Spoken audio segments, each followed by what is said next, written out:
সাবেক প্রধানমন্ত্রী ও BNP chairperson Begum Khaleda জিয়ার স্মরণে আজ নাগরিক শোকসভা অনুষ্ঠিত হবে।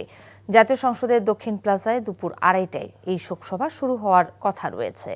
নাগরিক সমাজের উদ্যোগে এ সভায় বিএনপি চেয়ারম্যান তারেক রহমান সহ বিশিষ্ট নাগরিক, বুদ্ধিজীবী, পেশাজীবী ও বিভিন্ন শ্রেণী পেশার প্রতিনিধিরা অংশ নেবেন।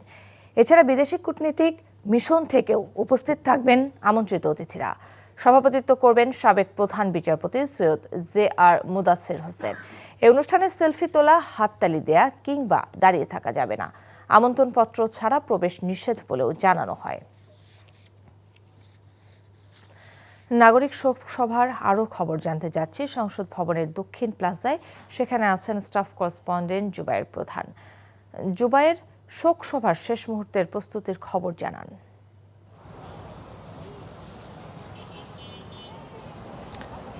কাকলি, দুপুর 2:30টা নাগাদ শুরু হওয়ার কথা থাকলেও আমরা দেখছি যে এখানে আশেপাশে যে এলাকায় ফার্মগেট, খামারবাড়ি এলাকা এবং দক্ষিণ প্লাজার সামনে যে অংশটা, পুরো অংশে কিন্তু নিরাপত্তা বলয়ের যে বিষয়, অর্থাৎ সব ধরনের তারা বলছেন যে কোনো প্রকার অপ্রীতিকর এবং অনাকাঙ্ক্ষিত ঘটনা যেন না ঘটে, সেই লক্ষ্যে কিন্তু আইন শৃঙ্খলা রক্ষাকারী বাহিনীর যে উপস্থিতি সেটি আমরা দেখেছি। পুলিশ, র্যাব তাদের উপস্থিতি যেমন রয়েছে এবং সংসদ দক্ষিণ প্লাজার যে ভেতরের অংশটাতে সেখানে এখন পর্যন্ত কোনো গণমাধ্যম কর্মী এবং অন্যান্য কাউকেই কিন্তু ভেতরে প্রবেশের অনুমতি দেয়া হচ্ছে না।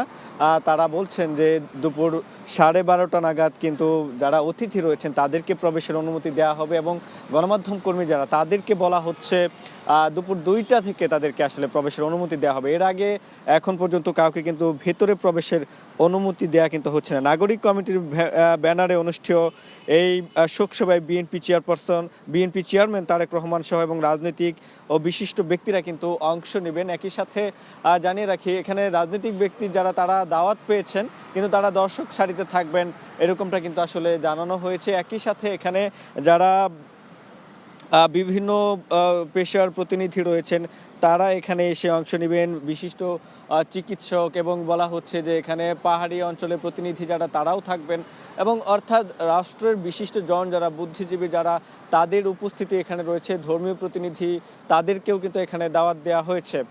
দুপুর 2:30টা নাগাদ শুরু হবে এবং এখানে বেগম খালেদা জিয়ার স্মরণে যে শোক সেটি কিন্তু এই দক্ষিণ প্লাজা থেকে জানানো হবে। এখানে আমরা দেখছি যে পুলিশ এবং র্যাবের উপস্থিতি রয়েছে, বোম ডিসপোজাল ইউনিট সহ, এবং পুরো এলাকা কিন্তু নিরাপত্তার চাদরে আবৃত করা হয়েছে। এবং একটা বিষয় জানিয়ে রাখি যে এই শোক সভাকে কেন্দ্র করে যেটি বলা হচ্ছে যে কোনো প্রকার হাততালি কিংবা দাঁড়িয়ে থাকা এবং কোনো প্রকার স্লোগান, এই ধরনের সকল কার্যক্রম কিন্তু এখানে নিষেধ করা হয়েছে। এবং তারা বলছেন যে আমন্ত্রণপত্র যারা আসলে যেটি দেওয়া হয়েছে সেটি ছাড়া ভেতরে কিন্তু প্রবেশের অনুমতি কিন্তু দেওয়া হবে না। সব কিছু মিলিয়ে কাকলি আমরা দেখছি যে এখানে সংসদ ভবনের পুরো সবগুলো পাশেই কিন্তু নিরাপত্তার যে ব্যবস্থা সেটি কিন্তু নেওয়া হয়েছে। এবং পেশাজীবী কোনো রাজনৈতিক দলের নেতা, যেটা বলছিলাম যে তারা মঞ্চে বক্তব্য দেবেন না, তারেক রহমান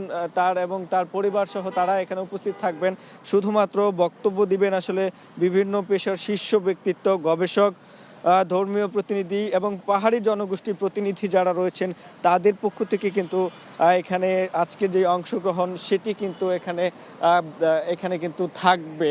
দুপুর 2:30টা নাগাদ এই সংসদ ভবনে দক্ষিণ প্লাজায় যে নাগরিক সমাজের উদ্যোগে যেই শোকসভা সেটি এখানে কিন্তু আসলে অনুষ্ঠিত হবে। কাকলি, এই ছিল আমার কাছে।